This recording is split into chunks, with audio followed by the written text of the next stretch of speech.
ఇప్పుడు మా వ్యాస్ని నేను మీకు పరిచయం చేస్తున్నాను. అంటే వ్యాస్ అనేటటువంటి వ్యక్తి మామూలు వ్యక్తి కాదు.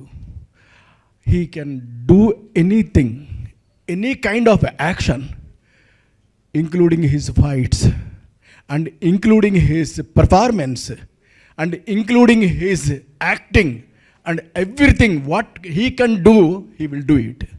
He did it. Already shoot చేసేసాం కాబట్టి నేను ఇంత ధైర్యంగా చెప్పగలుగుతున్నాను మీ అందరికీ.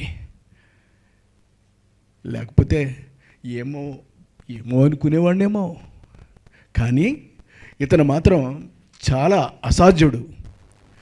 మామూలుగా చెప్పలేదు, మామూలుగా డైలాగ్ చెప్పలేదు.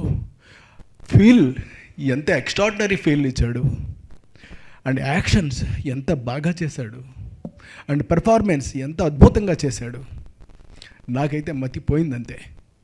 అంత బాగా చేసినటువంటి ఈ వ్యక్తిని నేను ఇంట్రడ్యూస్ చేస్తున్నాను, చేశాను కూడాను.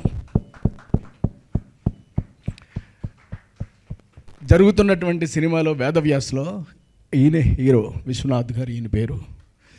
ఇలాంటి హీరోని నిజానికి నేను ఇంట్రడ్యూస్ చేయడం ఒక రకంగా నా అదృష్టం అంతే, అంతకుమించి ఏమీ కాదు. థ్యాంక్ యూ అండి. ఇదండి నేను చెప్పదలుచుకున్నటువంటిది. మొత్తం చెప్పేసాను అనుకుంటాను మీ అందరికీ. చెప్పారు.